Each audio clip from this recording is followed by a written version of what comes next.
नमस्कार। चुनावों के समय सरकारें जो लोक लुभावन घोषणाएं करती हैं उन्हें जनहित के में गिनाया जाए या सरकारी खजाने पर आर्थिक बोझ समझा जाए। प्रधानमंत्री ने रेवड़ी कल्चर से आगाह किया है और कहा है कि इससे कर देने वालों पर बोझ बढ़ता है, आत्मनिर्भरता पर असर पड़ता है। तो इस पर दिल्ली के मुख्यमंत्री अरविंद केजरीवाल ने इसे संवैधानिक जिम्मेदारी बताया है। प्रेस कॉन्फ्रेंस कर मुख्यमंत्री ने कहा है, क्या केंद्र को आर्थिक स्थिति बहुत उनकी खराब तो नहीं हो गई है। इस पर वित्त मंत्री निर्मला सीतारमण ने कहा है कि फ्री के नाम पर अरविंद केजरीवाल लोगों में डर और परेशानी एक तरह से बढ़ा रहे हैं। ये मुद्दा कल सुप्रीम कोर्ट में भी उठा है। इस पर रोक लगाने के लिए वकील अश्विनी उपाध्याय की अर्जी पर सुनवाई करते हुए सुप्रीम कोर्ट ने माना है कि चिंता और विचार का विषय है और चीफ जस्टिस ने कहा है कि सब मानते हैं कि ये एक गंभीर मुद्दा है। करदाता सोचते हैं कि टैक्स का पैसा विकास के लिए लगाना चाहिए, ना कि मुफ्त में देने के लिए। सवाल यह है कि हम किस हद तक जा सकते हैं। वित्तीय अनुशासन होना चाहिए। लोक कल्याण का एकमात्र तरीका मुफ्त उपहारों को बांटना नहीं हो सकता। मुफ्त उपहार और सामाजिक कल्याण योजना अलग है। तो इस पर अरविंद केजरीवाल ने कहा है कि जनता को फ्री में मिलने वाली सुविधाओं का जबरदस्त विरोध क्यों सुनने को मिल रहा है। ये प्रेस कॉन्फ्रेंस की उन्होंने कहा कि फ्री सुविधाएं देने से सरकार कंगाल हो जाएगी क्या। 8वां वेतन आयोग बनने वाला था, अब कह रहे हैं कि पैसा नहीं है। 2014 की तुलना में टैक्स कलेक्शन बहुत ज्यादा है, तो पैसा कहां जा रहा है। राज्यों को टैक्स कलेक्शन में केंद्र पहले 42% देती थी, लेकिन अब 29 से 30% देती है। अमीरों के 10 लाख करोड़ का कर्ज माफ किया गया है। मनरेगा में बजट में 25% की कटौती की गई है।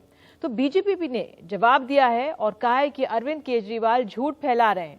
सरकार 80 करोड़ भारतीयों को मुफ्त में राशन देती है। कोरोना के 200 करोड़ मुफ्त में टीके दिए हैं। मनरेगा का बजट कम करने का आरोप गलत है, इसलिए मनरेगा का बजट 25,000 करोड़ बढ़ाया गया है। चुनाव आयोग की सलाह के अनुसार इस पर कोई कानून नहीं है। आयोग ने संवैधानिक संस्था की दुहाई देते हुए सुप्रीम कोर्ट नियुक्त करने वाली जो एक्सपर्ट कमेटी से खुद को बाहर रखने की चुनाव आयोग ने दरखास्त कर दी है। संविधान में लोगों को जीवन का अधिकार हासिल है।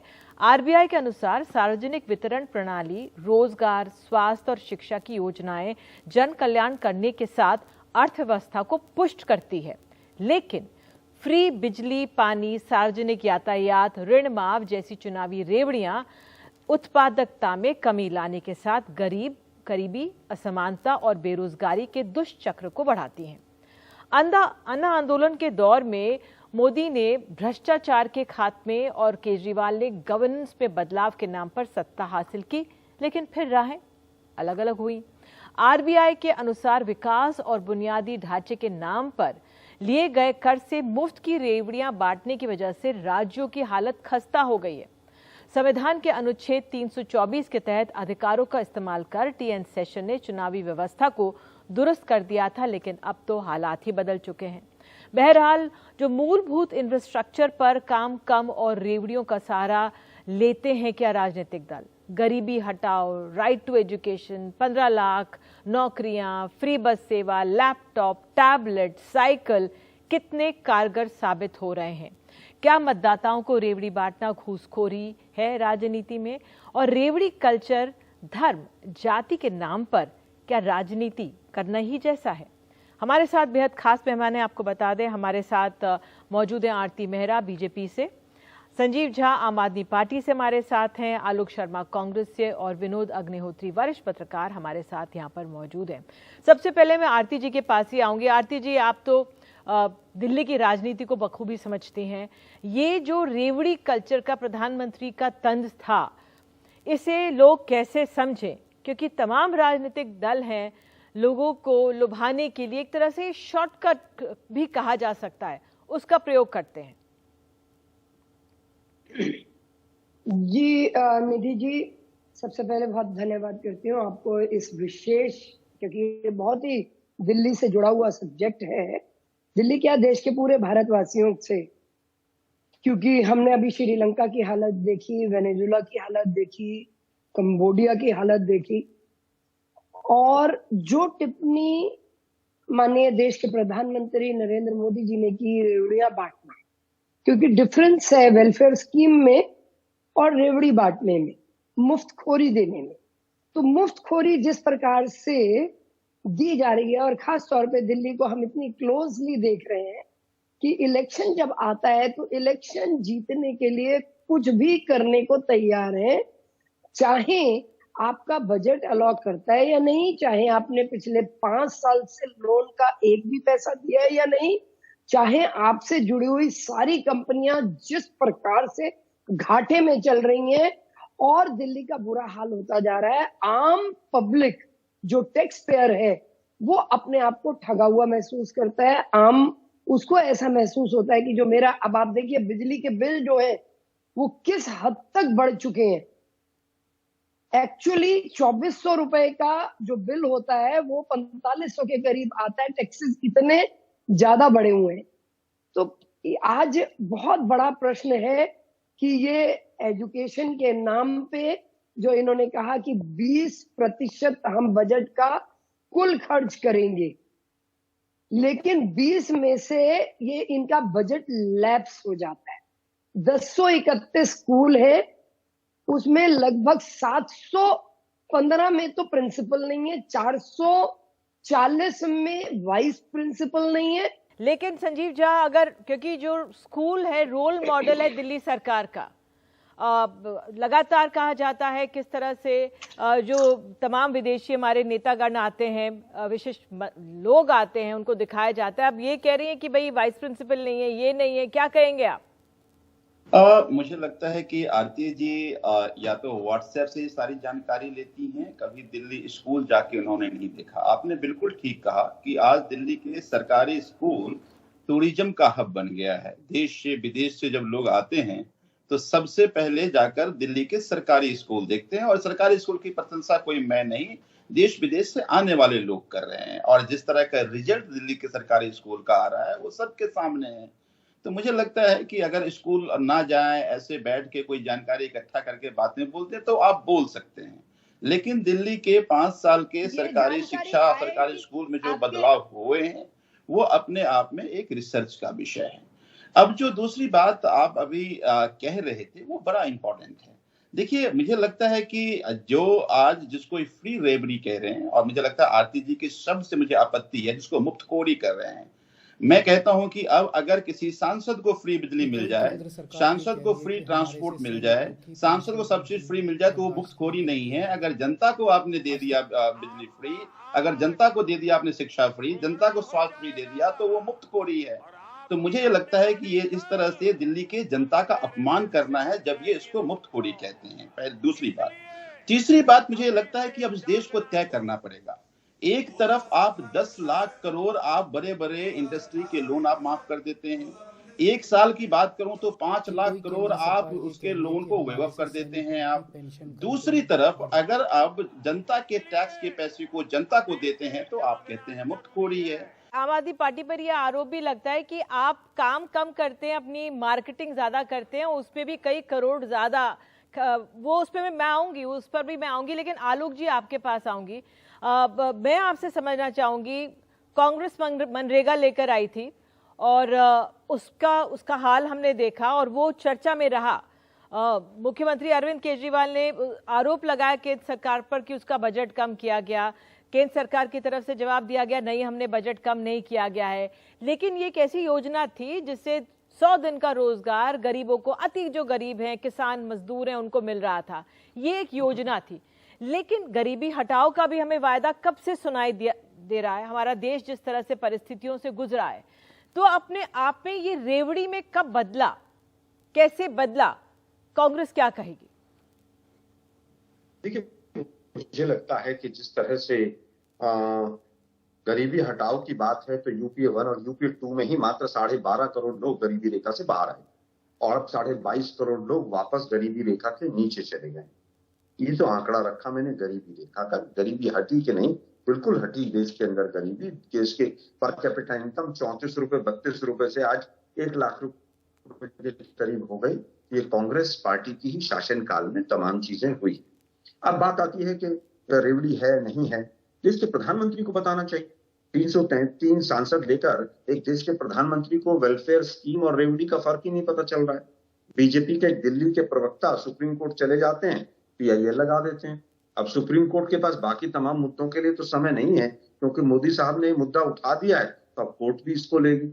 लेकिन मैं समझता हूं कि वेलफेयर स्टेट, लोक कल्याणकारी सामाजिक नीतियों को चलाने के लिए जैसे आप हेल्थ का इंप्रूवमेंट करते हैं, उससे कहीं ना कहीं इन्फेंट मोर्टेलिटी रेट डाउन जाता है। मिड डे मील स्कीम से आप एजुकेशन को मजबूत करते हैं, न्यूट्रिशन जाता है। मनरेगा से आप कहीं ना कहीं इकोनॉमिक सिस्टम को आगे बढ़ाते हैं। मनरेगा हो, शिक्षा के ऊपर है, हेल्थ के ऊपर है, और इन्फेंट मोर्टेलिटी रेट अगर जाएगा तो कहीं ना कहीं पॉपुलेशन कंट्रोल का एक मेजर होगा वो, और पूरी तरह से ये कहीं ना कहीं पॉजिटिव रिजल्ट लेकर आते हैं। लेकिन इतना भी सही है कि 10 लाख करोड़ रुपया मोदी साहब की सरकार जब माफ कर देती है लोन, तो उनको रेवड़ी नहीं समझ आती है, वो तो गज्जक है ना। 5 लाख करोड़ का टैक्स माफ हो जाए तो वो गज्जक नहीं, वो तो फिर कलाकंद है। विनोद जी, मैं आपके पास आऊंगी। शुरू में आप जरा फिर समझाइए कैसे इसे देखें, क्योंकि एक तरफ हमारे सामने जन कल्याण योजना होती है, संवैधानिक जिम्मेदारी गिनाई जाती है, लेकिन दूसरी तरफ आर्थिक खजाने पर बोझ है। अब प्रधानमंत्री कह रहे हैं कि जो करदाता है ना, उस पर दबाव बढ़ जाता है, आत्मनिर्भरता जो है वो एक तरह से खंडित होती है। कब हमारी योजनाएं ये फ्री के उसमें आ जाती हैं जिससे कि हमारा जनमानस का ही विकास कम हो जाए, कैसे आप समझाएंगे? देखिए, यूरोप में भी सामाजिक सुरक्षा के नाम पर हेल्थ फ्री है, एजुकेशन फ्री है, बेरोजगारी भत्ता है, कई देशों में है। जर्मनी में तो एजुकेशन फ्री है, बहुत कुछ फ्री है। तमाम सारे यूरोपीय देशों में देखिए, अफर्मेटिव एक्शन के नाम पर अमेरिका में बहुत सारी योजनाएं चलती हैं। तो भारत में भी जो तमाम 39 देशों में शिक्षा फ्री है, 16 में स्वास्थ्य भत्ता मिलता है, 16 देशों में। बिल्कुल बिल्कुल। लेकिन यह है कि एक फिस्कल मैनेजमेंट होता है जिसको आर्थिक प्रबंधन कहा जाता है। अगर आर्थिक प्रबंधन किसी राज्य सरकार का बेहतर है, अगर उसका बजट सरप्लस में है, तो उसका लाभ जनता को मिलना चाहिए। इसमें किसी को कोई किसी तरह का ऐतराज नहीं होना चाहिए। लेकिन अगर सरप्लस से बजट नहीं है, बजट घाटा लगातार बढ़ रहा है, कर्ज की इकोनॉमी चल रही है, कर्ज लेकर घी पीने की आदत पड़ रही है, तो कहीं ना कहीं तो उस पर लगाम लगानी होगी। ये भी जो है चिंता का विषय है। प्रधानमंत्री जी ने जब ये फ्रीबीज का मुद्दा उठाया तो उसके पीछे हुआ ये कि उन्होंने ब्यूरोक्रेट्स के साथ एक बैठक की जिसमें 100 से ज्यादा अधिकारी शामिल थे, और उसमें उन अधिकारियों ने चिंता व्यक्त की कि जिस तरह फ्रीबीज बढ़ रही है, खासकर श्रीलंका का उदाहरण देते हुए, तो भारत की आर्थिक स्थिति बिगड़ सकती है। वहीं से प्रधानमंत्री जी को लगा कि ये रेवड़ियां बांटने वाले की जो संस्कृति है, ये शब्द उन्होंने याद किया, इस पर लगाम लगनी चाहिए। सवाल ये है कि किसकी रेवड़ी है और किसकी रेवड़ी जन कल्याणकारी योजना है, ये बहुत महत्वपूर्ण है। अब मैं एक उदाहरण देता हूं कि आरती जी बैठी हुई है। कोरोना काल में फ्री राशन विपक्ष ने भी कहा गरीबों को दिया जाए, सरकार ने भी माना, और 80 करोड़ लोगों को लगातार फ्री राशन देश में दिया गया, जिसकी जरूरत भी थी, और उस वक्त वो जन कल्याणकारी योजना थी। लेकिन जब चुनाव को देखते हुए, उत्तर प्रदेश चुनाव को देखते हुए उसको 6 महीने के लिए बढ़ा दिया गया, तब वो शायद फ्री भी हो जाती है, और माना जाता है कि राशन जो है वो आपको दोबारा सरकार बनवाता है। लेकिन ये चुनावों से पहले जिस तरह से ये रेवड़ी कल्चर की बात कर प्रधानमंत्री ने छेड़ी है, लेकिन क्या ये वोट दिलाती है? मैं इसलिए पूछना चाह रही हूँ ये सवाल, क्योंकि आप देखें अरविंद केजरीवाल जा रहे हैं गुजरात, लगातार वहां पे जाके घोषणाएं कर रहे हैं। क्या इससे भी थोड़ी खलबली मची हुई है? यहाँ पे मैं लेकर आऊंगी संजीव को। संजीव, दिल्ली में इंफ्रास्ट्रक्चर को लेकर तमाम सवाल उठे। आप कहते हैं कि स्कूल अच्छा है, आप कह रहे हैं कि स्वास्थ्य के सिस्टम अच्छे हो गए, लेकिन बसेस का इंतजार करते करते, हाँ सुना है प्रेस कॉन्फ्रेंस में कि अब बसेस आने वाली हैं और आ भी जाएंगी, लेकिन ये इंतजार लंबा हो गया। लेकिन फ्री में यात्राएं लोगों को बहुत कराई जा रही हैं, वो अपने आप में। तो गुजरात पे जो मुख्यमंत्री की नजर है, क्या आपको लगता है ये कारण है इसलिए ये इतना मुद्दा बड़ा हो गया है? निधि जी, मैं विनोद जी के बात को आगे बढ़ाऊंगा। देखिए, एक तरफ दिल्ली में अच्छी शिक्षा मुफ्त मिल रही है, अच्छे स्वास्थ्य की सुविधा मुफ्त मिल रही है, बसों महिलाओं को ट्रांसपोर्ट व्यवस्था मुफ्त है, तीर्थ यात्रा मुफ्त दी जा रही है, और उसके बाद दिल्ली का बजट सरप्लस बजट है। और ये मुझे कोई लेगेसी में नहीं मिली थी, ये डेफिसिट बजट मिला था, और आज सरप्लस बजट है। ये मैं नहीं कह रहा, देश की सबसे बड़ी मानक एजेंसी CAG कह रही है कि ये सरप्लस स्टेट है। आलोक जी, आप कुछ कह रहे, फिर मैं आरती आपके पास भी आ रही हूँ। जी आलोक जी। देखिए, दिल्ली से ही शुरुआत कर लेते हैं। एक पुल दिल्ली सरकार ने 7 वर्षों में बनाया हो और जो पूरा हो गया हो उसका नाम बता के जाएं। एक हॉस्पिटल जो 100 बेड का हो, जो केजरीवाल सरकार ने बनाया हो दिल्ली में, केवल एक द्वारका वाला पुल जो केजरीवाल जी से पहले ही शीला जी की सरकार बना के गई थी, उसका केवल इनॉग्रेशन हुआ है। एक कॉलेज का नाम भी जरूर बता के जाइएगा। आप फ्रीबी के नाम पर इतनी बड़ी बड़ी बातें कर रहे हैं। दिल्ली जो है वो जिस तरह से अभी एनसीआरबी के आंकड़े आए हैं, 6 रेप पर डे का है दिल्ली, हाईएस्ट रिकॉर्ड है दिल्ली के अंदर। दूसरी चीज, आप केवल ये बताइए कि अगर इतना अच्छा आप काम कर रहे हैं तो ये 600-700 करोड़ रुपए का एडवर्टीजमेंट का बजट क्यों है? 2 बच्चों को वजीफा मिला और 19 करोड़ रुपया उस स्कीम के एडवर्टीजमेंट पे खर्च हो गया। ये रेवड़ियां हैं। अब बात आते हैं मोदी साहब के ऊपर। मोदी साहब, पहले तय कर लीजिए, आपकी इतनी कमजोर सरकार है कि सुप्रीम कोर्ट कमेटी बनाकर ही आपको बताएगा कि रेवड़ी और वेलफेयर स्कीम क्या है। 2013 में सुप्रीम कोर्ट का रुख कुछ और रुख था, वो कहते थे हमारे प्रीव्यू में नहीं। अब क्योंकि मोदी जी ने सवाल उठा दिया तो सुप्रीम कोर्ट बड़ा चिंतित हो गया कि साहब ये संयोग करें या प्रयोग करें, क्या करें। बीजेपी के एक प्रवक्ता जाते हैं और सुप्रीम कोर्ट कहता है कि साहब एक कमेटी बना दीजिए आप। कमेटी में कौन लोग होंगे? वो बीजेपी बताएगी, वो केंद्र की सरकार बताएगी। उस कमेटी की संवैधानिक वैधता होगी कि नहीं होगी नहीं पता है। उस कमेटी के तमाम जो पैरामीटर्स होंगे उनको कौन डिफाइन करेगा? सुप्रीम कोर्ट कब डिफाइन करेगा? अरे साहब, मोदी साहब, अगर आप इतने ही चिंतित हैं रेवड़ियों के बारे में और गज्जक के बारे में, गज्जक तो मैंने बताई दी, आपकी तो सरकार है, आप पार्लियामेंट में बिल लाइए ना। पार्लियामेंट में बिल क्यों नहीं लाते हैं आप सुप्रीम कोर्ट के कंधे पर चलाकर बंदूक चलाकर रखना चाहते हैं क्या? मुझे लगता है सुप्रीम कोर्ट कभी सरकार के पीछे खड़ा हो जाता है, कभी सरकार सुप्रीम कोर्ट के पीछे खड़ी हो जाती है। आप बिल क्यों नहीं लेकर आते संसद के अंदर? बिल लेकर आएंगे तो जो पास होगा बिल उसकी जवाब दीजिए। ये सुप्रीम कोर्ट का काम नहीं है। आप ये बताइए अपने आप में, क्यों अगर सरकार को लगता है इस तरह से रेवड़ी कल्चर चल रहा है तो क्यों इस पर कानूनी कुछ कदम नहीं आगे बढ़ाए जाते? निधि जी, सबसे पहले तो मैं संजीव झा जी को बता दूं, इन्होंने मुझे कहा था कि आरती जी कोई व्हाट्सएप के आंकड़े लेके आ गई है। निधि जी, ये मेरे पास एक आरटीआई की रिपोर्ट है, इनके स्कूलों के विषय में, इनके प्रदूषण के विषय में, इनकी पराली जलाने के विषय में, बिजली के विषय में, पानी के विषय में, पानी के टैंकरों के विषय में, हेल्थ के विषय में। ये पूरी आरटीआई की रिपोर्ट है जो दिल्ली सरकार के द्वारा ही दी गई है। आप चाहेंगी मैं आपको व्हाट्सएप कर दूंगी और वो व्हाट्सएप आप संजीव झा जी को कर दीजिए तो इन्हें पता चल जाएगा, असली चेहरा नजर आ जाएगा। सच्चाई ये है कि आज ये जुडिशियल सिस्टम के पास गया कौन? अगर उन्होंने पीआईएल डाला था तो क्यों भाग के केजरीवाल जी पहुंचे सुप्रीम कोर्ट? अपनी जब डांट खाई तो बिलबिला उठे, बौखला उठे। अब समस्या इतनी बड़ी है कि अगर आप देखें दिल्ली सरकार में एक्यूमुलेटिव अगर देखा जाए इनकी कंपनियों का लॉस तो वो 31,724 करोड़ है, पावर का 2,561 करोड़ है, डीटीसी का 29,143 करोड़ है। उसके अलावा जो जल बोर्ड है उसका है 27,660 करोड़। 5 साल में इन्होंने 1 पैसे का तो लोन अपना चुकाया नहीं है। आलोक जी से तो लगता है कि कांग्रेस की जनता ने इतनी नाउम्मीदी इनकी कर दी, इनको तो जुडिशियल सिस्टम और पूरे देश की एजेंसियों से इनका तो पूरा ही मोह भंग हुआ है। ये तो किसी भी तरह से इनको ये लगता है कि अश्विनी उपाध्याय ने सुप्रीम कोर्ट के पास पावर है कि वो उसको ऑन करें या ना करें। तो सच्चाई आज ये है कि ये इंफ्रास्ट्रक्चर के जब ये कहते हैं कि भारत ने लोन जो आपने आम आदमी पार्टी के आलोक जी ने कहा, आपने सवाल खड़ा भारत किए, सरकार ने लोन लिया। भारत सरकार के आप देख रहे हो रोड स्ट्रक्चर्स, भारत सरकार के आप देख रहे हो कि ब्रिजेस का नेटवर्क, एक्सप्रेस हाईवेज, शिलान्यास करना, बड़े बड़े रोड बनाना, उसका स्वागत होना चाहिए। इससे हमारे देश की अर्थव्यवस्था मजबूत होती है, सब फायदा होता है जनहित पे। लेकिन वो किस क्वालिटी के हैं? वो इंफ्रास्ट्रक्चर जो तेजी से बन रहा है, क्या वो टिकाऊ है? कितने साल तक चल पाएगा? ये एक सवाल बना हुआ है। लेकिन आलोक जी, आप कुछ कहना चाह रहे थे, फिर मुझे विनोद जी के पास आना है। मैं छोटा सा काउंटर केवल आरती जी जल्दी बहन का करना चाहूंगा। आरती बहन बार बार कह रही है कि रोड बन रहे हैं चकाचक। आज ही सोलन में सड़क बैठ गई, 1 साल पहले बनी थी। मोदी जी उसका उद्घाटन करके आते हैं, 4 दिन बाद वो सड़क बह जाती है।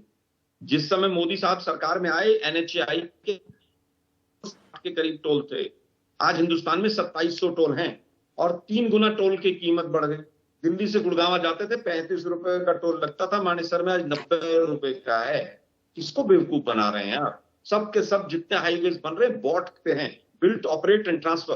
प्राइवेट कंपनियों का पैसा लग रहा है, बैंकों से वो लोन ले रहे हैं और 50 साल तक जनता भरेगी। और वाहवाही कौन कर रहा है? मोदी साहब, क्योंकि वो तो खुद ही 9000 के जहाज में चल रहे हैं। आयुष्मान योजना फ्री भी है कि नहीं?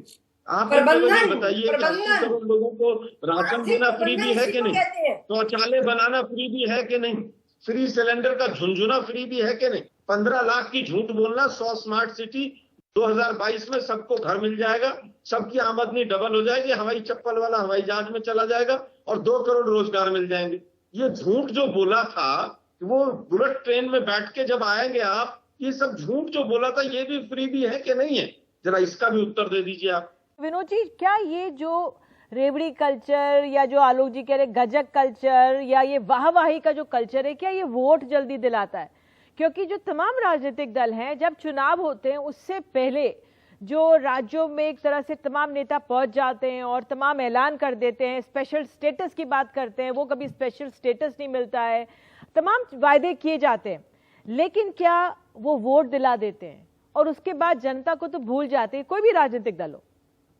निधि, देखिए, मैं तो उत्तर प्रदेश का रहने वाला हूँ, जहाँ लखनऊ में रेवड़ी और मेरठ में गजक बहुत खाई जाती है और इसलिए रेवड़ी और गजक का असर तो पड़ता ही है। आप किसी भी पार्टी के मैनिफेस्टो को उठा के देख लीजिए, जो राज्यों में चुनाव होते हैं, किसी भी पार्टी के, बीजेपी, कांग्रेस, आम आदमी पार्टी, समाजवादी पार्टी, किसी भी पार्टी के मैनिफेस्टो को उठा के, पुराने मैनिफेस्टो 2017 का, दक्षिण भारत की तमाम पार्टियां भी हैं, दक्षिण, मैं उस पर आ रहा हूँ, आप देख लीजिए, आपको पता लग जाएगा रेवड़ी कल्चर कहाँ है। हर पार्टी के उसमें किसी में रंगीन टेलीविजन, स्मार्टफोन, स्कूटी और 2012 में आरती जी की पार्टी ने तो कहा था हम गाय भी देंगे, मतलब गाय का भी वादा था देने का। और ये शुरू कहां से हुआ? ये न केजरीवाल जी ने शुरू किया, न मोदी जी ने शुरू किया, शुरू हुआ दक्षिण भारत के राज्यों से। ये अम्मा की पार्टी जो थी तमिलनाडु में और डीएमके, इनके बीच में कंपटीशन शुरू हुआ देने का रेवड़ी कल्चर का। फिर अम्मा कैंटीन बन गई, सस्ता खाना, फिर और उसके बाद ये कल्चर उत्तर भारत में आ गया और हर पार्टी उसमें जो है शामिल है। बिहार में नीतीश कुमार ने साइकिल दी थी अपने पहले कार्यकाल में, उस साइकिल का सामाजिक महिलाओं के उत्थान पर बहुत असर पड़ा। वो रेवड़ी उसको नहीं कह सकते, सिलाई मशीन दी गई वो। और बता रहा हूं आपको, मैं पिछले चुनाव में गया था 2015 के चुनाव में, तो उन महिलाओं ने, अपर कास्ट की महिलाओं ने, जिनको बीजेपी का वोट बैंक माना जाता है बिहार में, उन्होंने अकेले में कहा कि हम तो नीतीश बाबू को वोट देंगे, क्योंकि हमको 150 रुपए महीना जो भत्ता देते हैं ना, वो जो सैनिटरी पैड के लिए, जो महिलाओं की, ग्रामीण महिलाओं की कितनी बड़ी समस्या है, जिसको आज तक किसी ने एड्रेस नहीं किया था, तो वो उसको मैं रेवड़ी नहीं कहूंगा, वो उनकी जरूरत थी। वो ऐसे ही तो कहीं वो रेवड़ी होती है और कहीं वो जरूरत की चीज होती है। तो ये फर्क करना राजनीतिक दलों के विवेक पर निर्भर है, उनके नेतृत्व पर निर्भर है, इसके लिए किसी कमेटी की जरूरत नहीं है। तो हमने देखा था दक्षिण भारत में किस तरह से फूड प्रोसेसर्स बांटे गए थे और एक दौर था कि महिलाओं को साड़ियां बांटी जाती थी। बहरहाल हमें एक ब्रेक लेने के लिए कहा जा रहा है। ब्रेक के बाद हम आगे इस विषय पर गौर करेंगे कि क्या जो ये रेवड़ी कल्चर है या जो ये योजनाएं हैं, क्या जो जाति धर्म के नाम पर जो राजनीति होती है उसी की फहरिस्त में आ गई हैं? क्या ये वोट दिलाती हैं राजनीतिक दलों को, इसलिए इसका प्रचलन ज्यादा बढ़ गया है? एक छोटे से ब्रेक के बाद मुकाबला में इस पर गौर करेंगे।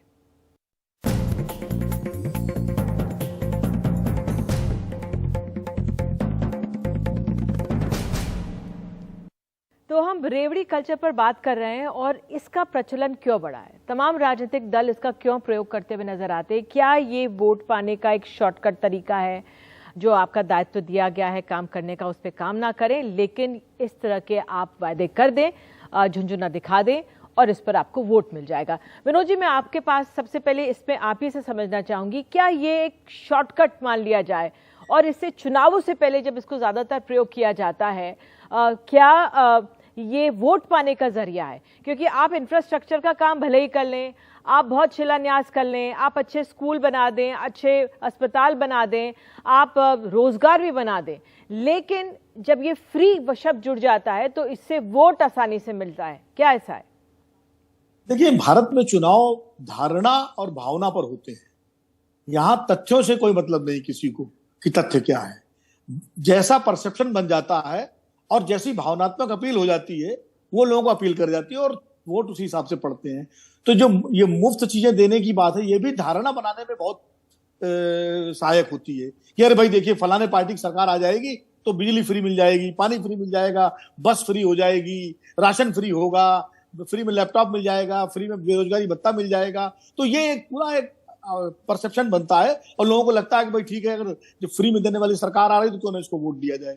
जैसे कभी धार्मिक आधार पर भावना आती है तो धर्म के आधार पर ध्रुवीकरण हो जाता है, कभी जाति के आधार पर जातीय अस्मिता की बात आती है तो उस पर ध्रुवीकरण हो जाता है। अब ये एक तीसरा उसका जो है तरीका है कि फ्री में कोई चीजें मिले।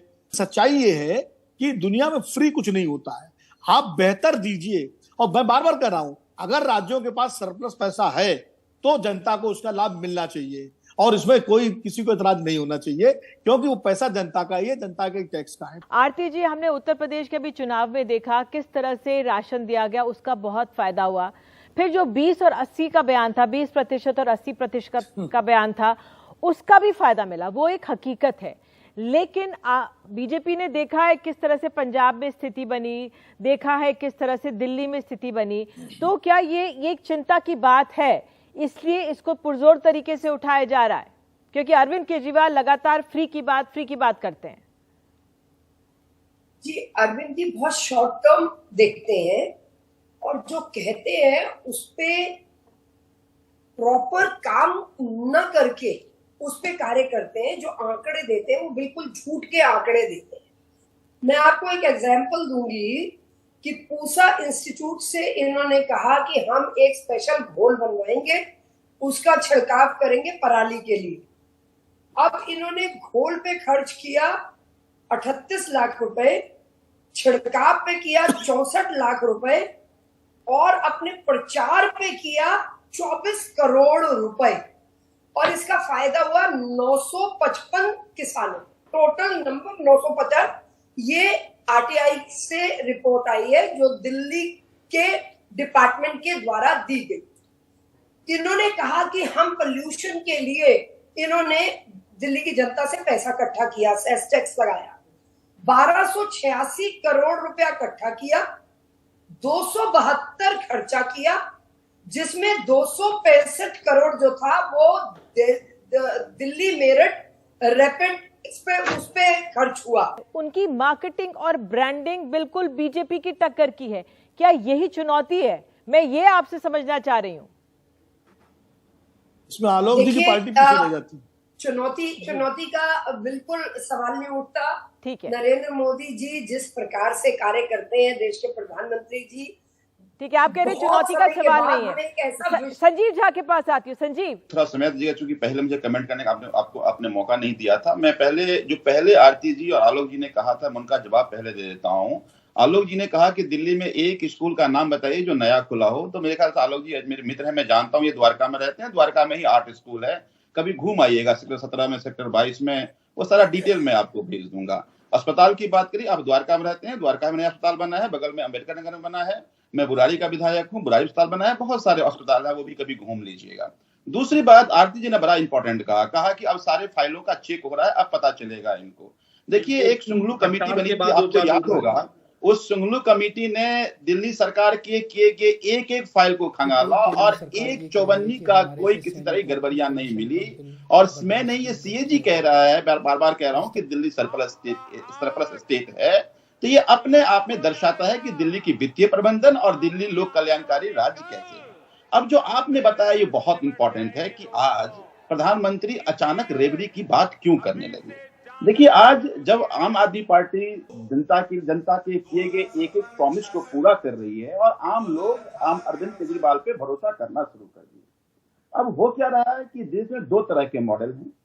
एक कि हमेशा 75 आजादी के 75वां वर्षगांठ हम मना रहे हैं, आज तक ये रेवड़ी केवल कॉर्पोरेट को मिलता था, बड़े बड़े इंडस्ट्रियलिस्ट को मिलता था कि टैक्स इवेजन के नाम पे, लोन वेवर के नाम पे, बैड लॉ रिटर्न ऑफ के नाम पे, कभी आम जनता को फायदा नहीं मिला। पहली बार आम आदमी पार्टी दिल्ली में यह मॉडल शुरू किया कि आम जनता के टैक्स का पैसा आम जनता को दो, अगर आप सरप्लस हैं तो ये फायदा आम जनता को मिलना चाहिए। आलोक जी, देखिए, मुझे लगता है कि सीएजी का कुछ चंद शब्दों को पकड़ के केजरीवाल जी की सरकार के प्रवक्ता बचाव करते हैं। 6 जगह नेगेटिव भी लिखा है, अगेंस्ट भी लिखा है।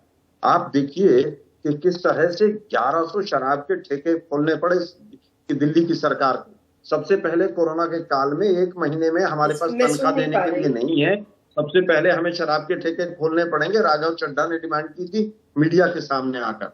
दोनों की दोनों सरकारें मिसमैनेज कर रही हैं, पैसे का दुरुपयोग कर रही हैं, पैसे के बल पर फ्रीबी बांटकर जिस तरह से वोट इकट्ठा करती हैं। अब भाई महिलाओं को आपको देना है अगर, तो केवल चुनाव के 3 महीने पहले क्यों शुरू किया आपने? पूरे 5 साल क्यों नहीं चलाया? एक बस नहीं खरीदेंगे, एक कॉलेज नहीं बनाएंगे, लेकिन 20 रुपए का टिकट माफ करके महिलाओं का वोट ले लेंगे, फिर सरकार बन जाएगी, फिर 600 करोड़ 700 करोड़ रुपए एडवर्टाइजमेंट पे खर्च करेंगे। शीला दीक्षित का हाईएस्ट बजट एडवर्टाइजमेंट का 15 साल का 39 करोड़ था, और यहाँ पर 800 करोड़ से ऊपर चला गया केजरीवाल जी का बजट। दिल्ली सरकार की बात केरल में जाकर होगी, जहां कोई लेना देना नहीं। ये दोनों छोटे भाई और बड़े भाई हैं, और बहुत दुर्भाग्य है कि देश के प्रधानमंत्री सुप्रीम कोर्ट की तरफ देख रहे हैं कि वो कमेटी बनाएगी, तब वो फैसला लेंगे। बिल लाइए ना पार्लियामेंट में। नहीं ठीक है, आप जो दिखता है वो बिकता है, और मार्केटिंग का भी जमाना है। और जिस तरह से ये आप सब तमाम लोग जुड़े, विनोद जी कुछ कहना चाह रहे हैं संक्षेप में जल्दी से। विनोद जी। मैं ये कहना चाह रहा था कि आलोक जी की जो पार्टी है वो मार्केटिंग में बहुत कमजोर है। बिल्कुल मार्केटिंग में, जी बिल्कुल यही बात है। और निधि जी मैं एक लाइन में कहना चाहूंगी, आपने कहा कि धन और बल की पार्टी है। मैं कहना चाहूंगी 18 करोड़ कार्यकर्ता रजिस्टर्ड सदस्य, बिल्कुल दुनिया की सबसे बड़ी पार्टी है, दुनिया की सबसे बड़ी पार्टी है। और जिस तरह से अपने राजनीतिक दल को मजबूत करना बिल्कुल सही है, आम जनता के लिए कल्याणकारी योजनाएं लाना बिल्कुल जरूरत है, जो हमारा सबसे गरीब तबका है उसकी मदद हो, ये भी हमारे लिए बहुत बड़ी ज़रूरत है। लेकिन जो सरकारी खजाना है उस पर फिजूल खर्ची नहीं होनी चाहिए। मार्केटिंग के नाम पर जो असली योजनाएं हैं उससे ज़्यादा मार्केटिंग पे ना खर्च हो, ये हमें देखना ज़रूरी है। लेकिन अब ये एक समय आ गया है, हमारे देश पे दौर आ गया है कि जब धर्म के नाम पर, जाति के नाम पर राजनीति में अब ये है फ्री बी योजना भी है जुड़ गई। तो मुकाबला में आज इतना ही। नमस्कार।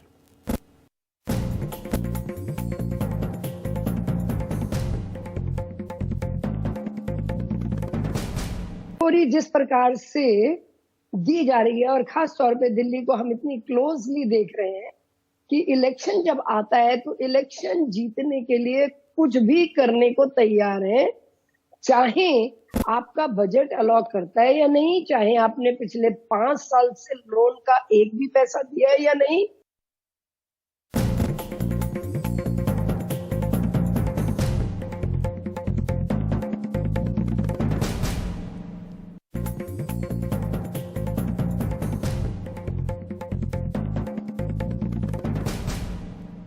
कि दुनिया में फ्री कुछ नहीं होता है, आप बेहतर दीजिए। और मैं बार बार कह रहा हूं, अगर राज्यों के पास सरप्लस पैसा है तो जनता को उसका लाभ मिलना चाहिए, और इसमें कोई किसी को एतराज नहीं होना चाहिए, क्योंकि वो पैसा जनता का ही है।